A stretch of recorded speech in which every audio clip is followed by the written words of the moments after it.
Good morning. We're going to make a transition in our thoughts for the week, and I want to move to discuss what I'm calling 15 plumb lines for marriage and family. So first, what's a plumb line? A plumb line, of course, is a cord that would be hung down with a weight on the bottom. It pulls down in gravity to the Earth's center. And so therefore the presumption is that then from that line you can get what is true verticality. So people will use a plumb line to make sure like a wall that they're building is vertical.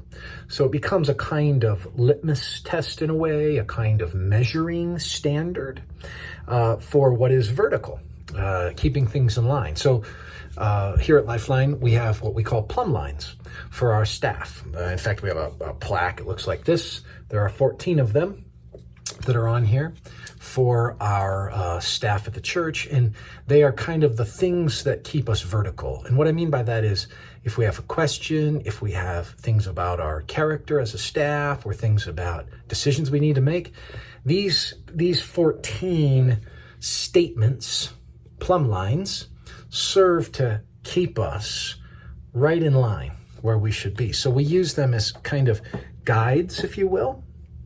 In some ways, they're guardrails, but they help us make sure that we're on task. And I think as families, it's very easy in our present culture.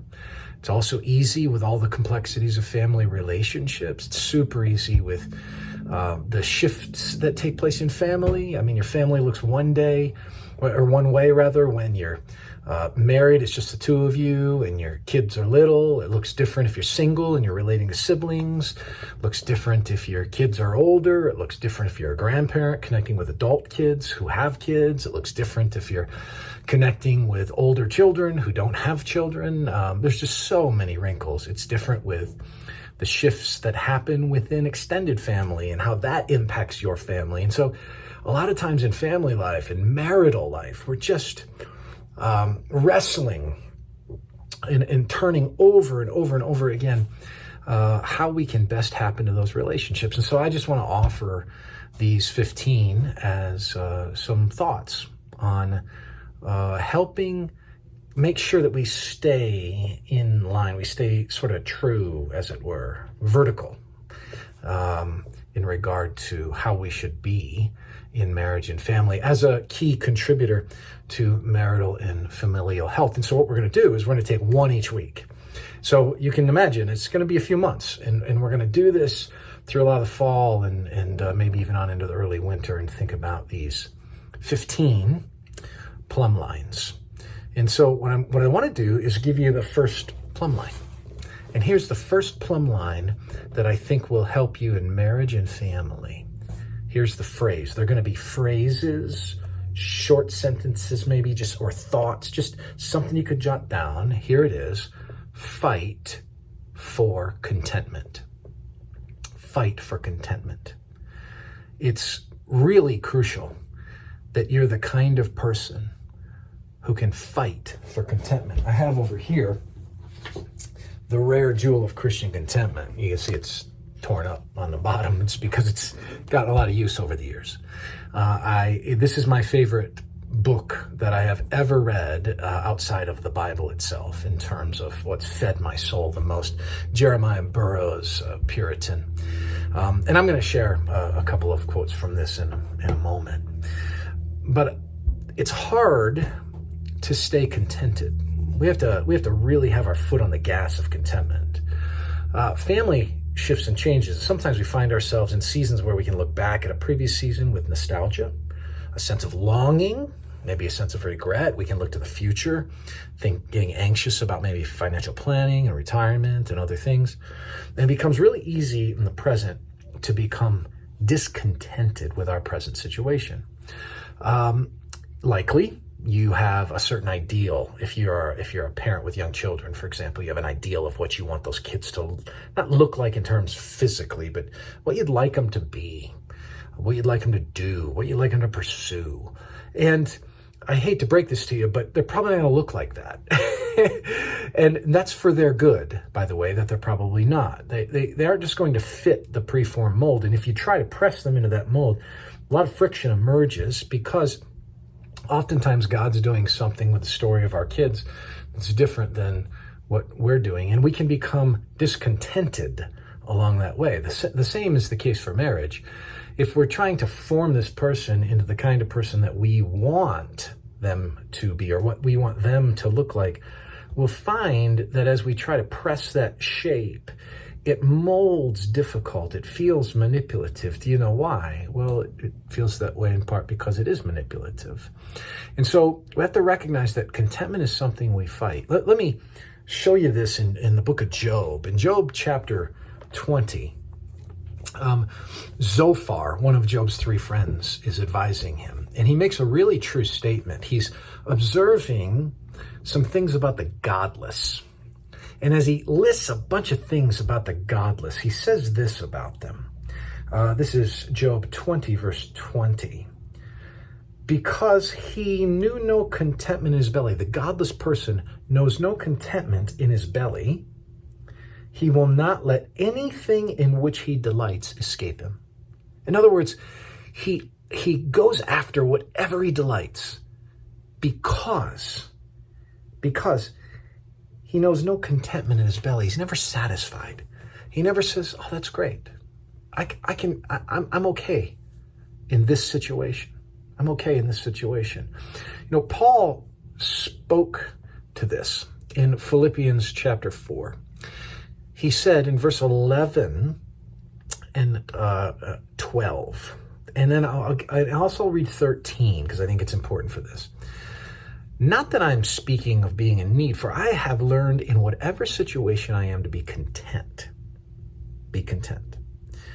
I know how to be brought low, and I know how to abound. In any and every circumstance, I've learned the secret of facing plenty and hunger, abundance and need. And then this famous poster verse, I can do all things through him who strengthens me. See, it's not about dunking a basketball. It's not about running fast. It's not about building a big empire. I can do all things through him who strengthens me as I can be content in any circumstance. But see, sometimes we can be the kind of person that has like a myth of the greener grass, as it were. You might be dissatisfied with your family. You might be dissatisfied with your relationships in that family. You might be dissatisfied with your children. You might be dissatisfied with your parents. You might be dissatisfied with your spouse. There's a host of things that dissatisfaction and discontentment comes out of, and frankly, a lot of things that it breeds.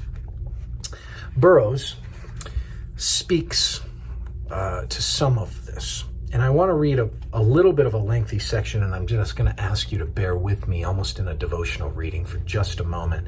I'm going to read about a paragraph and a half of Jeremiah Burroughs, The Rare Jewel of Christian Contentment. Burroughs writes, "And the truth is, I know nothing more effective for quieting a Christian soul and getting contentment than this. Setting your heart to work in the duties of the immediate circumstances that you are now in, and taking heed of your thoughts about other conditions as a mere temptation." What's he mean?